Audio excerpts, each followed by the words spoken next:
YTN 뉴스 FM 슬기로운 라디오 생활. 안녕하세요. 아나운서 최영진입니다. 자, 한 주간의 출발, 월요일 아침입니다. 다들 한 주간의 계획도 세우시고 직장 다니시는 분은 회의도 하실 텐데요. 저 같은 경우에는 월요일이 되면 한 주간의 스케줄 보면서 약속 확인하곤 합니다. 이 사람과 만나서 어떤 일을 해야 하지, 어떤 주제로 어떤 대화를 하지, 가장 먼저 생각하면서 월요일 아침 열곤 하는데요. 이렇게 보면 저에게 있어서 인간관계가 가장 중요한 게 아닌가 이런 생각해봅니다. 여러분은 한 주를 어떻게 여시나요? 또 어떻게 인간관계를 맺고 계십니까? 한 주간 계획 잘 세우시고요. 도토리, 일촌, 아바타 이런 단어 떠올리면 어떤 게 생각나십니까? 바로 싸이월드죠. 이 추억의 싸이월드가 종료될 위기에 놓여 있다고 하는데요. 일부에서 자세한 이야기 나눠보겠습니다. 자, 여러분과도 함께 대화 나누고 싶은데요. 싸이월드에 대해 이런 추억이 있다. 싸이월드 종료 아쉽다. 모든 의견 좋습니다. 저 같은 경우에는 도토리를 사다가 부모님께 맞았던 그런 기억이 나는군요. 자, 단문 50원, 장문 100원의 정보 이용료가 있는 샵 0945, 우물정 0945번으로 보내주시길 바랍니다. 애플리케이션 채팅창도 활짝 열려 있습니다. YTN 뉴스 FM 슬기로운 라디오 생활, 지금 바로 출발합니다.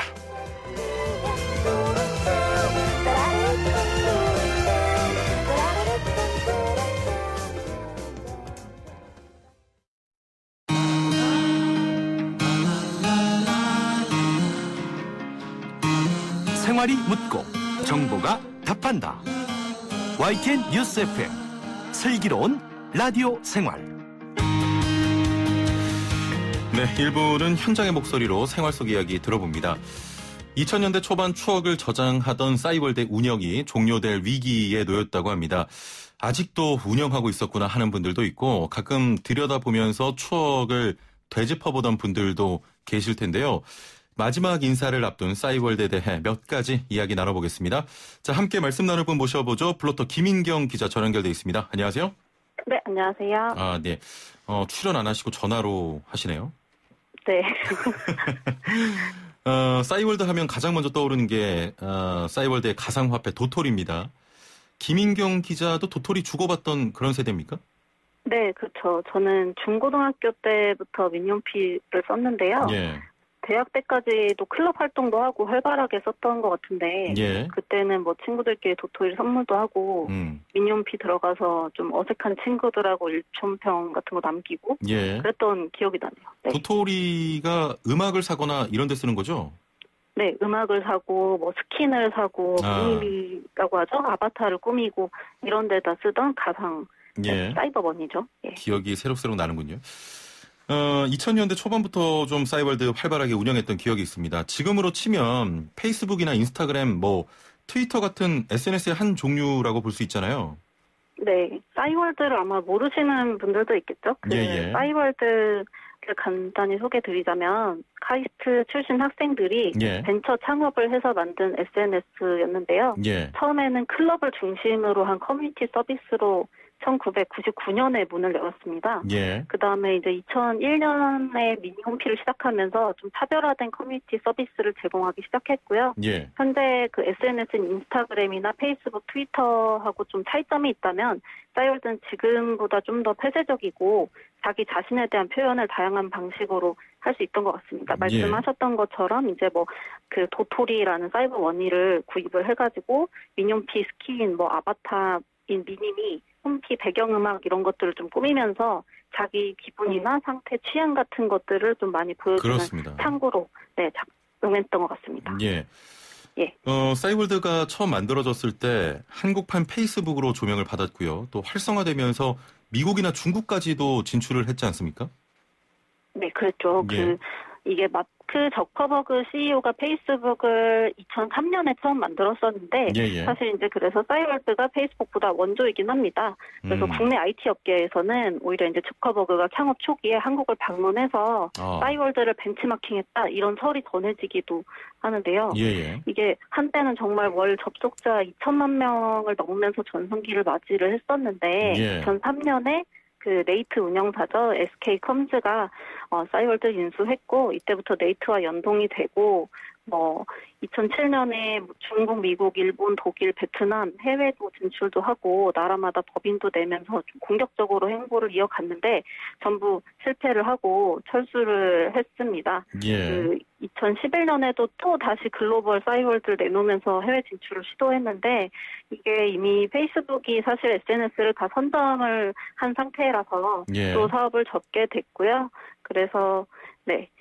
그 프리첼 창업주였던 전재환 대표가 2016년에 인수를 해서 좀 회생을 노렸는데 2017년에 삼성 벤처 투자로부터 50억 원 투자를 받아서 싸이월드가 다시 부활하나 하다가 뭐 뉴스 큐레이션 서비스도 내고 암호화폐 클링도 내면서 부활을 깨했지만 제대로 되지 않았습니다. 그래서 투자금이 바닥나고 사업은 안 되고 직원들은 또 줄퇴사를 하고 그러다가 이제 지금 상황에 오게 됐네요. 네. 이 싸이월드가 지난달 26일 폐업 상태로 알려졌는데 싸이월드 전재환 대표는 한 매체를 통해서 한 달 내 투자자를 찾지 못할 경우 자진 폐업하고 백업도 공지하겠다 이런 입장 밝혔습니다. 일단 문을 닫은 겁니까? 아니면 닫을 예정인 겁니까? 이게 닫을 생각이 없다고는 하는데요. 강제로 닫혔다고 보시면 됩니다. 그래서 지금 싸이월드 상태는 한마디로 유령기업 좀비 상태라고 볼 수 있는데요. 싸이월드 세금이 체납이 되니까 관할 세무서가 직권 폐업 처리해서 이제 26일에 폐업 상태로 알려지게 된 거였고요. 그 정도로 상황이 좋지가 않고 사업자 등록도 말소가 됐습니다. 직원도 거의 전부 없는 걸로 보여지고요. 또 문을 닫기는 닫았는데 이제 전재환 싸이월드 대표가 아직 나는 서비스를 이어가고 싶다. 투자를 받아서 회생을 해보고 싶다. 이런 의지를 밝힌 상황인 겁니다. 그래서 투자를 못 받으면 사실 문을 닫고 싶지 않다고 아무리 말을 해도 아마 닫을 수밖에 없는 상황으로 보입니다. 일단은 지난해에도 비슷한 일이 있지 않습니까? 네네, 그랬죠. 10월에 작년 10월이었죠. 그 싸이월드 웹사이트랑 당시에는 모바일 앱이 있었는데요. 접속이 불가한 상태가 발생을 했습니다. 이게 이제 한 매체에 통해서 사이트 도메인 만료가 불과 한 달 남은 상황이라는 사실이 알려지면서 논란이 좀 커졌는데요. 당시에 싸이월드 측은 지금처럼 좀 연락이 잘 안 되는 상황이었고 직원들도 다 나간 상황이어서 뭐 얘기가 잘 안 되다가 도메인 만료 시점을 올해 11월 12일로 1년 동안 연장하겠다. 그리고 지금처럼 서비스도 우린 계속 이어가고 싶은 마음이다. 이렇게 입장을 밝혔습니다. 그런데 그 이후로도 접속이 계속 좀 오류가 발생했고 원활하지 않았는데 결국에 6개월여 만에 폐업으로 분류가 된 겁니다. 그렇군요. 네. 문자창으로 5103번님께서는 아이가 도토리 사달라고 해서 산에서 주워다 준다고 했던 기억이 아이가 너무 실망했었네요. 이제 추억이 됐다고. 사실 도토리 이야기하면 모르시는 분들 좀 있으시잖아요. 네네, 그렇죠. 산에서 주워주겠다. 자, 5103번님과 같은 추억 있으신 분은 단문 50원, 장문 100원의 정보 이용료가 있는 샵0945, 우물정 0945번으로 보내주시거나 애플리케이션 채팅창 이용하시면 되겠습니다. 말씀해 주셨던 대로 싸이월드를 살리기 위해서 그동안 여러 시도가 있었습니다. 대기업 투자 있었고요. 자, 지금 뭐 한 달 안에 해결법을 찾는다는 게 불가능에 가깝다는 예상이 많은데 업계에서는 어떻게 보고 있습니까? 업계에서도 사실 회의적으로 보고 있습니다. 지금 남은 직원이 하나도 없고 몇 명이 뭐 재택근무를 하고 있다고 하는데 그 확인된 바는 없고요. 또 전재환 대표가 지금 직원 임금 체불건으로 검찰에 고발을 당한 상태입니다.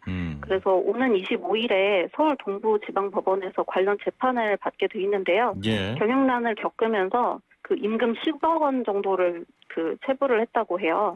그래서 이 선고가 7월 중순으로 예상이 되고 있고요. 그래서 아마 시한을 한 달로 못 박은 게 이 재판을 고려한 것 아니냐. 이게 이제 업계에서 보고 있는 시각입니다. 네. 자, 지금 가장 왕성할 때 가입자가 3천만 명이 넘었다고 합니다. 만약 한 달 내로 해결법을 찾지 못해서 싸이월드가 폐업을 하게 되면 이용자들이 백업을 할 수가 있습니까? 이게 사실 백업을 할 수 없을 가능성이 높습니다. 왜냐면은 지금 인터넷 사업자가 사업을 접을 때는 한 달 전에 이용자들하고 과기부에 서비스 폐지 사실을 미리 알려야 됩니다. 그 위반하면은 과태료를 물게 되는데 뭐 전재환 대표가 투자를 못 받게 되면은 백업을 하겠다는 공지를 하겠다고 했으니까 백업 공지는 나오겠지만 지금 서버 관리할 인력이 없는 상황이거든요. 그래서 이 백업을 어느 정도까지 책임져 줄지는 미지수고요.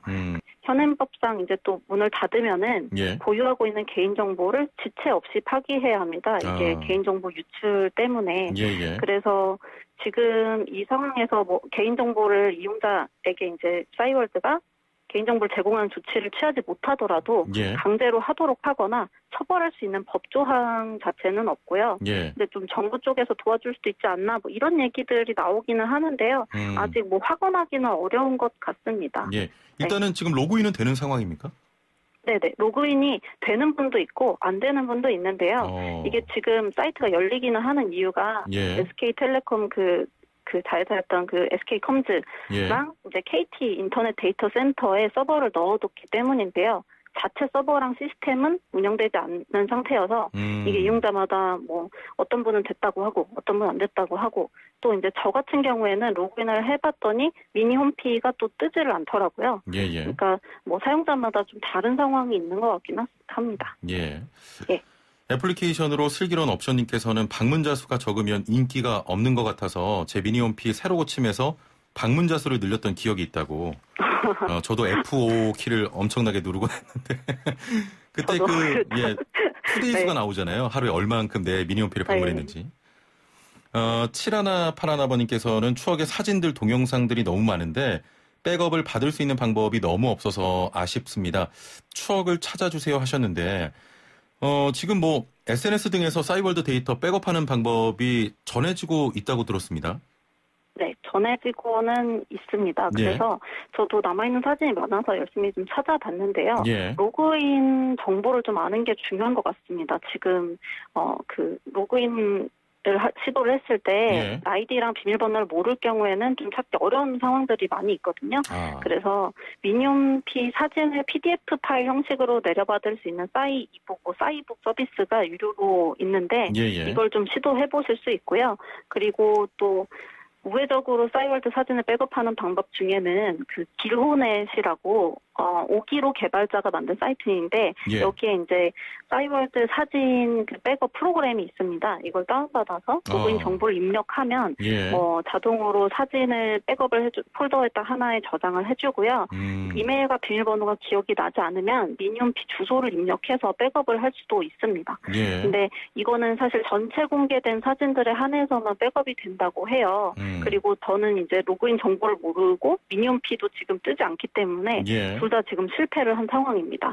또 이제 프로그램을 다운받지 않고서 브라우저에서 따로 백업하는 방법도 있고요. 클럽으로 로그인해서 미니홈피를 띄우는 방법들도 있는데 이게 사이트가 사실 정상 운영이 되고 있는 상황이 아니기 때문에 좀 여러 가지 변수가 있다는 점 말씀드립니다. 예, 알겠습니다. 싸이월드 일단은 열심히 좀 활동했던 기억이 나는데 어느 순간부터는 사용하지 않게 됐습니다. 이유가 뭐라고 생각하십니까? 이게 싸이월드가 몰락한 이유에 대해서는 보통 이제 흐름을 따라가지 못했다 이런 평가가 큰 것 같습니다. 이 싸이월드가 PC 중심으로 처음에 시작을 했잖아요. 그런데 플랫폼이 PC에서 스마트폰으로 넘어가는 전환기에 제대로 대응을 하지 못했고요. 그 PC 플랫폼을 좀 고집을 했는데 사람들은 모바일을 쓰다 보니까 접근성 면에서 모바일 친화적인 SNS를 이용하기 시작했고 그게 이제 페이스북과 트위터였던 것 같습니다. 그리고 또 앞서서 싸이월드가 글로벌 진출을 시도했다고 말씀드렸었는데 그때 글로벌로 뭐 나갔다면 참 좋았을 테지만 이 당시에 주민등록번호와 실명인증을 해야 가입할 수가 있어서 그게 좀 빗장도 있었던 것 같습니다. 뭐 글로벌 SNS들은 이메일 인증만 하면 간단히 가입할 수 있었는데 뭐 여러 가지 문턱도 있었고요. 뭐 그런 여러 가지 상황들이 다 해서 결국엔 변화에 적응하지 못한 점이 가장 컸던 것 같습니다. 알겠습니다. 마지막으로 한 가지만 여쭙겠습니다. 싸이월드 이후에 자주 사용되던 뭐 카카오 스토리도 있고 블로그, 페이스북 등 사용할 때는 쌓이는 데이터에 대해 사라질까라는 생각조차 없이 추억을 좀 저장하지 않습니까? 이렇게 사이트가 문을 닫을 때마다 각종 이런 자료들 어떻게 해야 할지 고민이 되는 것도 사실이거든요. 그렇죠. 그 인터넷 보다 보니까 좀 안타까운 사연이 많았는데요. 싸이월드에 돌아가신 부모님 사진이 남아있는데 미리 백업을 해두지 못했다고 이걸 좀 슬퍼하는 그런 사연들도 있더라고요. 근데 남길 땐 사실 사라질 거라 생각하지 않고 남기는데 이런 사례들이 좀 하나둘씩 생겨나면서 그 세계 각국에서도 이용자 데이터 주권 확보가 좀 주요 화두로 떠오르고 있습니다. 데이터 주권이라는 게 그 신체나 재산의 권리처럼 개인의 정보에도 권리가 있다 이렇게 보는 개념인데요.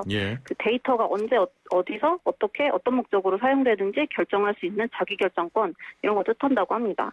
그래서 유럽연합에서는 법에 따라서 정보 주체인 사용자가 서비스를 이용하면서 제공한 자기 개인정보 올린 게 있잖아요. 그거를 파일 다운로드 등으로 제공을 받거나 아니면 다른 사업자에게 이전을 요청할 수 있다. 뭐 이런 것들을 정하고 있습니다.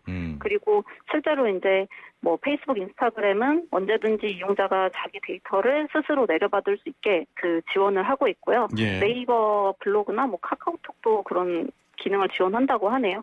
이런 제도에 대한 고민이 좀 필요할 거란 생각이 듭니다. 그리고 이용자 스스로도 사실 자기에게 좀 중요한 기록인 만큼 디지털에서는 사실 이렇게 싸이월드처럼 사라질 수 있는 상황이니까 자주 백업을 하고 데이터를 관리하려는 노력도 좀 필요할 것 같습니다. 알겠습니다.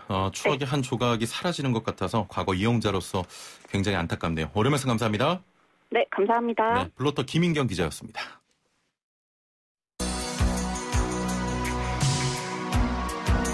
생활의 달인이 되는 법이요?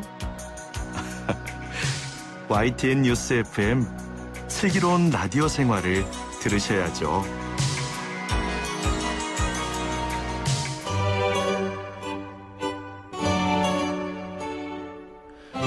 생활의 달인이 되는 손쉬운 방법 YTN 뉴스 FM 슬기로운 라디오 생활과 함께하는 건데요. 매일 3분씩 건강한 자세의 달인이 되는 시간입니다. 리 씨와 함께합니다. 안녕하세요. 나마스테. 벌써부터 두렵습니다. 네. 오늘은 어떤 자세인가요? 형진 씨, 오늘 무슨 요일인가요? 오늘 월요일이죠. 그렇죠. 벌써부터 이 지친 몸과 마음 편안하게 풀어주는 오늘은요. 명상의 기본 자세, 연꽃 자세를 준비해봤는데요. 요가에서는 파데마사나라고도 합니다. 뭔가 기분이 좋아지네요. 어렵지 않을 것 같습니다. 네, 오늘 좀 비교적 쉬운 자세라서 아마 따라하시기 쉬울 거예요. 연꽃 자세라는 이름을 들어보니까 왠지 모르게 평온한 마음이 드는데 빨리 좀 소개를 해주시죠. 네, 우리 청취자 여러분도 하던 일 잠시 내려놓고 바로 따라해 볼게요. 먼저 두 다리를 앞으로 쭉 뻗어 앉아볼게요. 이때 좀 신발을 신고 계신 분들은 신발을 벗어서 두 다리 쭉 뻗어서 앉아보시고요. 그리고 오른발을 구부려서 오른 발등이 왼쪽 허벅지 위에 올 수 있도록 바짝 당겨 올려 놓아 볼게요. 그리고 이번에는 왼발을 구부려서 왼 발등이 오른발 허벅지 위에 올라올 수 있도록 쉬운 게 아니잖아요. 아닙니다. 이 자세 쉽게 따라하실 수 있어요. 한번 해보세요. 하셨나요? 네, 그러면 두 발이 크로스 상태로 이렇게 올라와 있죠? 이 상태에서 허리, 등허리 구부러지지 않게 천장 쪽으로 쭉 펴시고 두 손은 손등을 무릎 위에 얹어놔 볼게요. 그리고 엄지, 검지를 살짝 맞닿을 수 있도록 동그랗게 말아서 이 상태에서 팔꿈치도 살짝 펴서 그대로 두 무릎 위에 손등을 얹어 놓습니다. 뭔가 부처가 된 것 같네요. 맞습니다. 네. 그 상태에서 두 눈 감으시고 호흡하시면서 휴식을 이어가시면 됩니다. 이렇게 10초 유지하시면서 짧은 명상을 이어가시고요. 마음에 있던 모든 짐을 내려놓고 호흡과 함께 좀 이렇게 편안해진 상태를 느껴보시면 좋겠습니다. 마음이 좀 편안해지는 게 신기하네요. 네, 이 자세가 사실 요가에서 명상의 기본 자세입니다. 다리를 교차해서 만든 이 모양이 연꽃의 꽃잎과 비슷하다고 해서 붙여진 이름이고요. 또 요가 명상을 이어갈 때 이 자세를 통해서 마음을 편안하게 만들 수 있거든요. 그래서 신체 긴장감도 완화시키는 효과가 있습니다. 발목이 조금 아픈 느낌이 들거든요. 맞습니다. 이 동작이 아무래도 발목에 좀 무리가 가는 분들이 많을 거거든요. 그래서 발목이 너무 아파요 하는 분들은요. 아까 제가 오른 발등을 왼쪽 허벅지에 얹어달라고 했잖아요. 그리고 왼발등은 오른 허벅지에 얹어달라고 했는데 발목이 너무 아프신 분들은 왼발등을 오른 허벅지로 얹지 마시고 그대로 오른 허벅지 밑에 두면은 아래로? 보다 더 좀 쉬운 자세로 좀 명상을 이어가실 수 있습니다. 오늘 자세가 그래서 그런지 목소리도 조금 차분해지는데. 네. 네, 오늘 하루 명상이 되셨길 바라면서 건강한 3분 투자하시길 바랄게요. 3분 요가 리 씨와 함께했습니다. 나마스테. 감사합니다.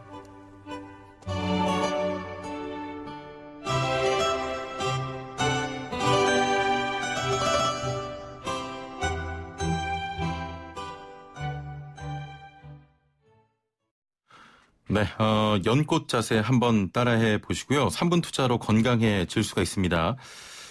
애플리케이션으로 얼씨구 지화자 좋다님께서는 저보고 공중부양하는 것 같다고 하셨는데요. 보고 영상을 다시 한번 확인해 보니까 그런 느낌이 좀 나네요. 자, 영상 못 보신 분들은 애플리케이션 다시 보기에서 영상 또 확인하실 수가 있고요.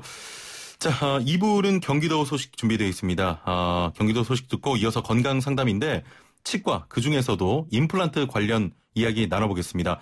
상담 필요하신 분은 단문 50원, 장문 100원의 정보 이용료가 있는 샵 0945, 우물정 0945번으로 보내주시고요. 애플리케이션 채팅창도 열려 있습니다. 임플란트뿐만 아니라 치아와 관련한 모든 상담 도와드리겠습니다. 선착순으로 진행되니까요. 지금부터 서둘러 주시길 바랍니다. 2부에서 뵙죠.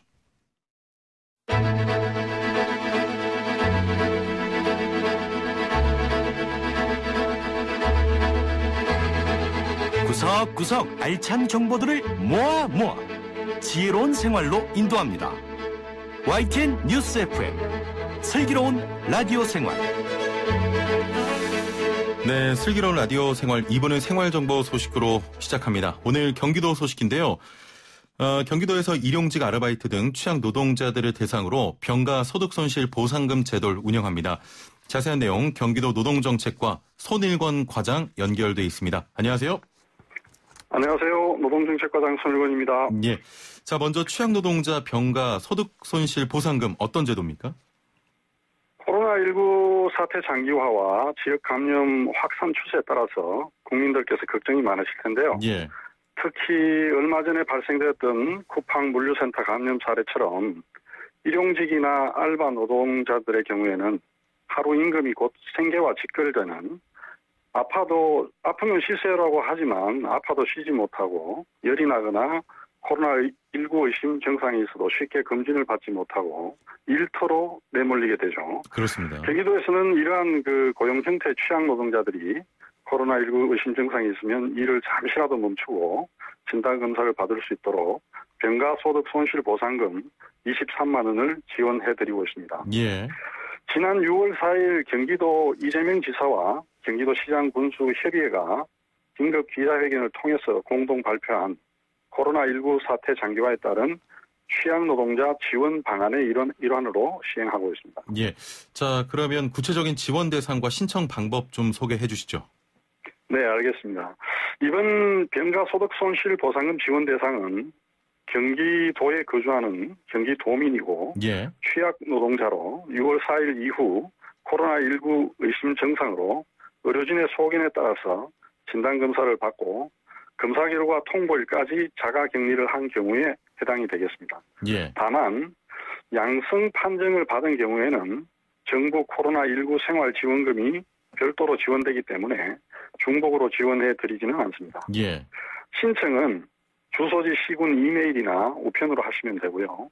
방문 신청도 물론 가능하지만 생활 속 거리두기 실천을 위해서 방문 접수는 자제해 주시기를 당부드립니다. 예. 부득이 방문 접수를 하실 경우에는 진단검사를 받고 14일 이후에 신청하시면 되겠습니다. 예. 각 시군 홈페이지와 경기도 홈페이지에 신청 접수 받는 주소와 이메일 주소, 신청서 양식 등을 게재해 두었으니까 참고하시면 됩니다. 예. 신청 서류를 간단히 소개해 올리겠습니다. 신청서, 신분증 사본, 경기도 거주를 확인할 수 있는 주민등록 초본, 일용직이나 특수 형태 노동 종사자 등 자격을 확인할 수 있는 정비 서류 등입니다. 예. 자세한 서류는 각 시도의 지자체 홈페이지를 참고해 주시면 감사하겠습니다. 예. 1인당 23만 원 지원 받는데 이게 어떻게 네네. 지원이 되는 겁니까? 네, 각 시군 지역 화폐로 지원을 하게 됩니다. 예. 다만 성남이나 안산, 시흥, 김포 4개 지자체는 선불카드로 지원을 받게 되고요. 예. 본인이 갖고 있는 지역 화폐에 충전을 하는 방식이고 지역 화폐가 없다면 신규 지역 화폐를 발급해 드리고 있습니다. 예. 다만 신규로 발급받는 경우에 본인이 직접 방문하셔야 되는 번거로움도 있습니다. 예. 자, 그럼 신청은 언제까지 가능한 겁니까? 네, 지금 신청을 받고 있고요. 예. 6월 15일부터 신청을 받고 있습니다. 예. 원래 12월 11일까지 신청을 받을 예정이고 예산이 소진되면 조기 종료될 수도 있으니 참고하시기 바랍니다. 예. 자, 코로나19로 많은 분들이 어려움 겪고 계시고 그중에서도 네네. 취약계층이 더 힘드신데 그분들께 힘이 되는 지원책이 되길 바라겠습니다. 오늘 말씀 감사합니다. 네, 감사합니다. 예, 경기도 노동정책과 손일권 과장과 함께했습니다.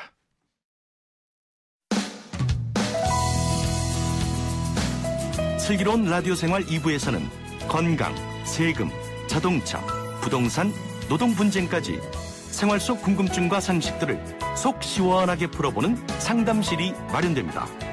상담이 필요하신 분은 유료 문자 샵 0945, 우물정 0945번이나 YTN 라디오 전용 애플리케이션 예스 채팅창을 통해 참여하실 수 있습니다.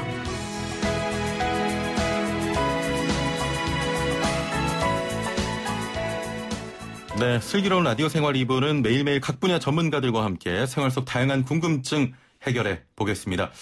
자, 예전에는 임플란트라고 하면 노년층만 시술을 받는다는 인식이 강했는데 최근에는 사고나 충치 등으로 청년층에서도 임플란트 시술이 늘고 있다고 합니다. 자, 오늘은 치과 치료 그중에서도 임플란트와 관련된 얘기 나눠보겠습니다. 방송 들으시면서 치과 질환에 대해 궁금한 점이 있는 분들은 단문 50원, 장문 100원의 정보 이용료가 있는 문자 메시지로 질문 보내주시고요.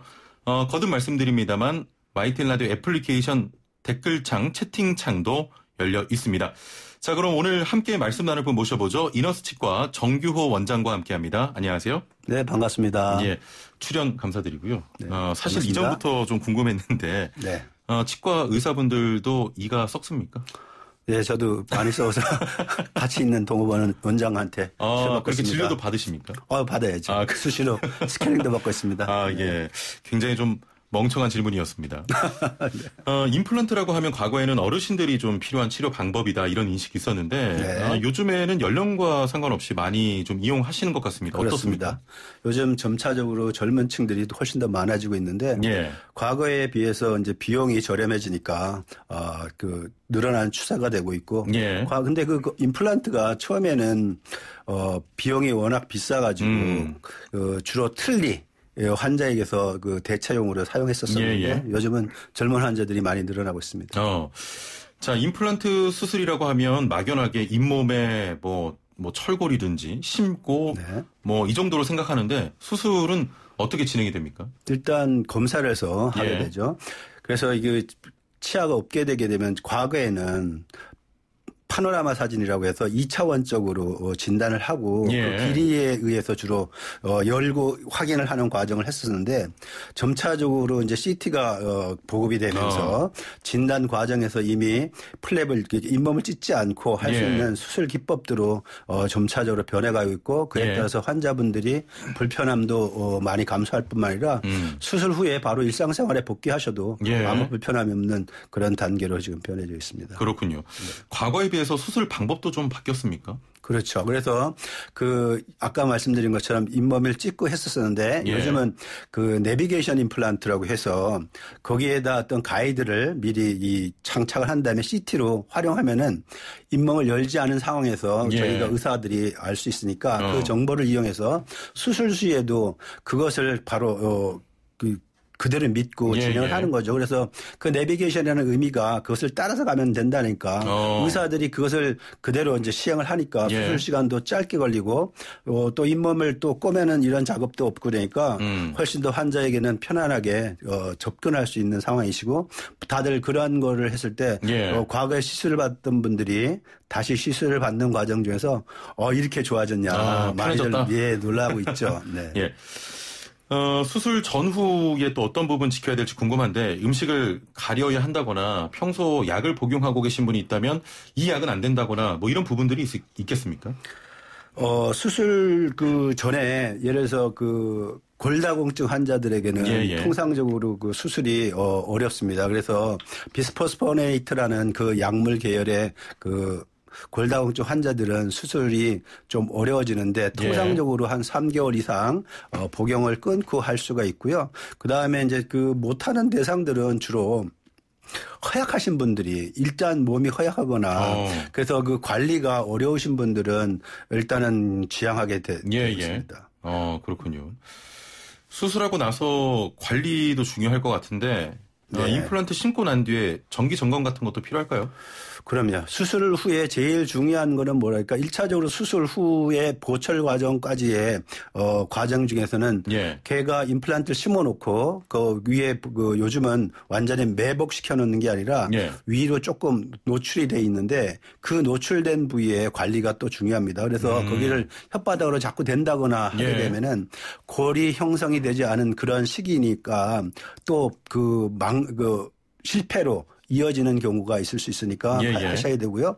그다음에 이제 수술 후에 보철이 완성된 다음에는 그 뼈의 형성기가 대략 한 2년 정도 점점적으로 하는 거죠. 그런데 왜 2년이나 되는데 빨리 이렇게 3개월, 6개월 만에 보철을 하느냐라고 하게 되면은 그 수치적으로는 할만하다 이거죠. 할만한데 환자에게서 너무 빠른 시기에 했는데 그거를 쉽게 되게 되면은 실패로 다시 돌아서는 경우가 있습니다. 그래서 그 주의사항의 첫 번째가 처음에 한 2년가량은 땅콩 이상의 그 물리력을 가하지 말아라. 그래서 점진적으로 사용상에서 뼈가 더 단단해지는 그 시기까지를 기다려주는 것. 이것이 임플란트에게선 오래 쓸 수 있는 굉장히 중요한 부분이고 또 그 정기적으로 스케일링을 한 1년에 한 서너 번씩 해요. 왜 그런 상황이 발생하냐면은 아무래도 그 인공 구조물이다 보니까 그 관리적인 측면에서 환자분들이 잘 못하는 부분도 있을 수 있고 그래서 정기적으로 이제 스케일링을 하다 보게 되면은 또 빨리 발견해서 의사들이 가르쳐 드리고 그에 따라서 뭐 지금은 수명이 상당히 많이 그 임플란트 수명이 상당히 늘어나고 있는 추세죠. 이빨이 썩으면, 치아가 썩으면 위에 이렇게 덧씌운다고 하잖아요. 그럴 때, 뭐, 카라멜이라든지 껌이라든지 오징어 씹고 저 같은 경우도 떨어진 적이 많은데 임플란트 하고 나서 좀 먹지 말아야 될 음식들이 있습니까? 임플란트의 보철은 다른 보철 방식과 굉장히 차이가 나는데 일반적인 보철은 치아에다 씌워놓은 거니까 그게 떨어지게 되면 치아가 손상이 오죠. 그런데 임플란트는 박혀 있는 것이 인공 구조물이다 보니까 썩거나 그런 문제가 없습니다. 그래서 탈락을 해도 문제가 없기 때문에 그 세멘 자체가 임플란트 세멘이라는 거를 주로 쓰게 되는데 임플란트 세멘은 뺄 수 있는 탈락할 수 있는 물질로 보통 떼오게 되는데 그 이유는 아까 말씀드린 것처럼 잇몸에 염증이 많이 생김으로 인해서 차후에 관리적인 측면 또는 위에 상부 구조물 중에서 파절이 일어나거나 그럴 때 수리의 용이성 이런 부분으로 인해서 탈락할 수 있는 재료로 붙여놓습니다. 그러니까 관리적인 측면에서 찐덕찐덕한 부분으로 식사하시는 거는 굉장히 좋지 않은 방법이고 또 그 탈락을 했을 때 환자분들이 그냥 부끄러우니까 식사 중에 뱉어서 버리는 경우가 있어요. 이렇게 보지도 않고. 그죠? 그러니까 잊어버릴 수 있으니까 항상 한번 뭐가 씹히게 되면은 임플란트 하신 분들은 확인하시고 버려야 될 거라고 보십니다. 임플란트를 몇 개까지 할 수 있는 겁니까? 그 임플란트는 제가 심어본 거는 한꺼번에 826. 16개요? 16개 정도 이상을 심기도 하지만 그건 특수한 경우고요. 그건 골질이 좋거나 아니면 그 환자분이 그 감당할 수 있는 능력이 되신 분들은 하지만 통상적으로는 환자분들이 연세가 많으시거나 그래서 감당하기 어려울 때는 통상적으로 환자의 상황을 봐서 결정을 하죠. 그러니까 개수의 제한은 별로 없다라고 생각하셔도 됩니다. 알겠습니다. 임플란트를 할 수 없는 분도 있잖아요. 어떤 경우에 임플란트를 못합니까? 아까 말씀드린 것처럼 가장 큰 부분이 일단 비용이 없는 사람들이고요. 그다음에 허약한 사람들. 허약한 사람들은 그 다른 방법을 동원해야 되고 그다음에 골질이 너무 안 좋아서 그 커다란 수술을 동반해야 되는데 그것을 감당하기 어려우니까 허약한 사람들은 일단 좀 다른 방법을 택하셔야 되지 않을까 생각합니다. 그리고 또 이 계획상에서 너무 이렇게 울퉁불퉁해서 임플란트를 하고 나서도 예. 또 오히려 불편하거나 또는 임플란트 하고 나서 음식물이 자꾸 끼어서 불편하실 것 같으신 분들은 이미 계획 단계에서 보철을 항상 염두에 두시고 결정을 하셔야 된다고 생각합니다. 알겠습니다. 자, 임플란트뿐만이 아니고요. 오늘 치과 치료에 관한 모든 궁금증 지금부터 상담 시작하겠습니다. 단문 50원, 장문 100원의 정보 이용료가 있는 샵 0945 애플리케이션 채팅창 이용하시면 되겠습니다. 상담 시작합니다.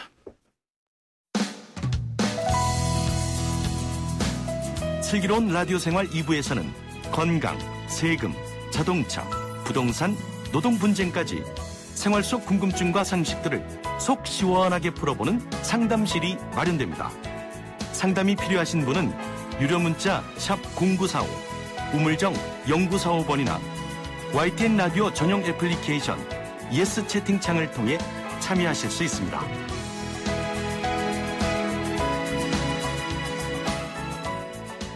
네, 애플리케이션으로 1971 꿀꿀번님께서 몇 개월 전에 치과 진료하러 갔더니 충치로 인해서 8개 정도 임플란트와 4개 브릿지를 해야 한다고 진단이 나왔는데 비용이 약 1,000만 원 가까이 든다고 합니다. 지금은 치아가 아파서 진통제 먹어야 밤에 잠을 청할 수 있다고 하셨는데 비용이 너무 나와서 치료를 받지 못하겠네요 하셨거든요. 네. 네. 아, 왜 웃으십니까? 아까 제일 고통을 호소하고 계신데. 네, 죄송합니다. 제일 처음에 아까 제일 어려운 게 비용 문제가 제일 많다고 말씀드린 것처럼 워낙 이게 개수가 많아지게 되면 비용 부담이 사실 부담이 되고요. 그렇지만 이게 제가 91년도부터 임플란트를 식립을 했는데 그 당시는 한 개당 300만 원씩 하는 단위였고 지금은 대략 한 100만 원 아래까지도 내려가 있는 그런 상황이니까 비용이 굉장히 많이 저렴해졌고요. 그에 따라서 아까 말씀드린 것처럼 젊은 친구들도 많이 임플란트보다는 보철보다는 임플란트를 많이 시술하게 되는데 지금처럼 8개씩 하다 보면은 무리가 오잖아요. 그래서 이런 거를 어떤 식으로 해결할 거냐라고 보면은 저희 같은 경우에는 일단은 임시로 제일 중요한 거가 먹는 거니까 한꺼번에 먹을 수 있는 방법으로 임시 틀니를 먼저 제작을 해드리고 그 상황에서 자기 경제적인 부분을 점차적으로 해결해 나가면서 한 부분씩 함으로 불편함을 해서 할 수 있다고 생각하는데 아까 말한 것처럼 여러 가지를 한꺼번에 일단은 먼저 해결하는 게 더 중요합니다. 한쪽만 해놓고 나서도 그쪽으로만 잡수시게 되면 임플란트가 아까 처음에 살살 씹으셔야 되는데 자꾸 하다 보고 그럼 그게 결국은 실패로 또 이어지고 그래서 비용이 이제 문제가 되실 경우에는 먼저 비용이 저렴한 임시 틀니를 끼시고 전체가 해결이 된 다음에 부분 해결해 나가시게 되면 도움이 되리라 생각합니다. 알겠습니다. 3352번님, 저는 오른쪽 어금니 임플란트 한 지가 꽤 됐는데요. 2년 전부터 큰 덩어리에 찌꺼기가 그곳에 껴서 동네 치과 가니까 그냥 쓰라고 합니다. 괜찮을까요? 하셨네요. 네, 임플란트의 단점 중에서 아까 주변에 음식물이 부착이 되는 경우가 임플란트의 가장 큰 단점이거든요. 그래서 아까 임플란트를 못하는 대상에 뭐가 있었냐면 주변 치아가 흔들거릴 때 그 임플란트보다는 보철이 더 낫다고 말씀드렸던 거 있었고요. 근데 임플란트의 단점 중에 첫 번째가 나중에 음식물이 끼는 거예요. 그래서 음식물이 끼게 되면은 어마어마하게 불편합니다. 밥을 먹을 수가 없잖아요. 음식물이 끼게 되면은. 그런데 그 낀 거는 수정이 가능하지만 아까 말한 것처럼 옆으로 부착되는 거는 칫솔질의 문제니까 그거는 본인이 해결하셔야 될 문제라고 생각합니다. 애플리케이션으로 쓰담님께서는 신랑이 임플란트 한 지 10년이 됐는데 임플란트 한 2가 빠졌습니다. 치과 갔더니 어디 제품인지 모르면 해줄 수가 없다는데 어떻게 해야 됩니까? 다시 임플란트 해야 되나요? 다니던 치과가 없어져서 난감합니다 하셨네요. 네, 그러게 지금 현재 제일 큰 문제가 어떤 회사인지 잘 모르는 경우가 많습니다. 그래서 요즘은 웬만하면 호환이 되는 많은 것들이 있는데 그 호환되는 제품들을 찾아가지고 한다는 게 시술적으로 굉장히 시간이 많이 소모되다 보니까 그것을 찾는 과정이 어렵고요. 그다음에 가장 확실한 방법은 아까 말씀드린 것처럼 원래 했던 곳에서 기록이 남아있기 때문에 하는데 그것도 10년이 넘게 되면 이제는 차트를 없애라고 하는 게 의료법이기 때문에 그거 10년 이상 되게 되면 기존 치과에서도 알기가 어려운 상황이 이제 점차적으로 오고 있습니다. 그래서 그거는 의사분과 그다음에 환자분이 좀 그걸 이해를 하시고 서로 어렵더라도 찾는 방법을 찾을 수 있으면 호환되는 그 제품을 찾아낸다거나 하셔야겠죠. 만약에 찾지 못하면 다시 이렇게 결국은 임플란트를 빼고서 새로 박아야 되는 상황이 올 수 있습니다. 예, 알겠습니다.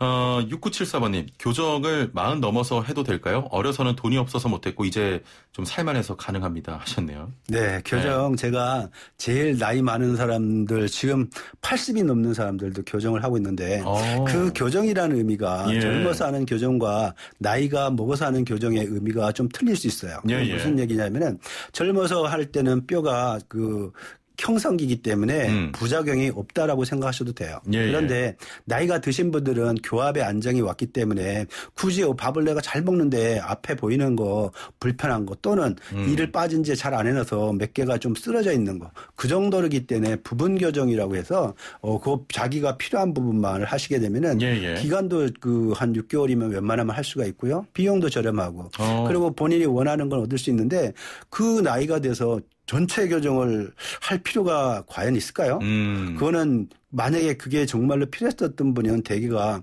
20, 30대 해결했을 거고 지금 와서는 예를 들어서 50대가 넘어서 교정을 한다면은 교정은 가능하지만 차후에 음식물이 골 형성이 제대로 안 되기 때문에 차후에 음식물이 끼는 부분은 오히려 더 괴로울 수 있으니까 부분 교정하시는 것이 더 환자분께 더 합당하다고 생각합니다. 그래도 전체 교정을 원하시면 할 수 있는 거죠. 네, 할 수 있죠. 해도 될 것 같긴 합니다만 자세한 내용은 또 진료 받아보시면서 정하시길 바라고요. 1711번님, 치아 교정은 여름에 피하는 게 좋을까요? 하셨거든요. 여름에 피하는 거가 왜 그런지 저는 상식적으로 이해가 안 되는데 여름에 이제 더우니까 찬물을 많이 먹게 되고 그러면 이가 좀 시릴 수 있다라는 문제? 그렇지만 그거가 크게 문제가 될까요? 아무래도 계절적인 답답하셔서 그런 거 아닐까요? 그러게요. 저희가 그런 거는 처음 제가 상담을 하면서도 이런 상담은 처음인 것 같습니다. 여름 계절 구분이 없는 거죠? 네, 없죠. 오히려 방학을 이용해서 주로 많이 하게 되는데 여름방학, 겨울방학이 시즌이라고 보죠. 그거는 이제 애들이 처음에 교정을 장치를 붙일 때 분석서부터 그때 이제 여러 번 내원을 하게 되니까 연타로. 그래서 그 연타로 할 수 있는 부분이 그런데 요즘은 또 코로나 때문에 시간적 여유가 많아서 애들이 오히려 좀 쉽게 할 수 있는 지금 상황이라고 보여집니다. 계절은 크게 상관없는 것 같습니다. 자, 마지막 질문 좀 빠르게 답변 부탁드릴게요. 3574번님, 치아가 3, 4개 띄엄띄엄 없는데 오래됐고요. 임플란트 가능할까요? 참고로 아랫니입니다 하셨네요. 네, 지금 임플란트 가능하고요. 오히려 저는 생각할 때 브릿지가 낫다고 생각합니다. 그렇습니까? 네. 왜 그러냐면은 띄엄띄엄 났다는 건 치아가 여러 가지로 쓰러져 있을 확률도 많은데 그렇게 되면은 임플란트 하시고 난 다음에 음식물이 낀 문제는 어마어마하게 불편할 거로 보여지고 그리고 그 교합을 맞추려면 차라리 브릿지 하시는 게 훨씬 더 유리하려고 생각됩니다. 알겠습니다. 오늘 말씀 여기까지 들어야 되겠네요. 감사합니다. 네, 감사합니다. 이너스 치과 정규호 원장과 함께했습니다. 네, 오늘은 더위 대비를 단단히 하셔야겠습니다. 오늘 한낮에 서울이 무려 35도고요. 고양과 춘천이 36도, 대전 34도까지 오르면서 폭염이 절정에 달하겠습니다. 한낮에 외출 가급적이면 자제하시고요. 건강관리 잘하시길 바랍니다. 자세한 내용은 이어지는 날씨 정보 들으시면 되겠습니다. 내일 뵙죠. 최영진이었습니다. 고맙습니다.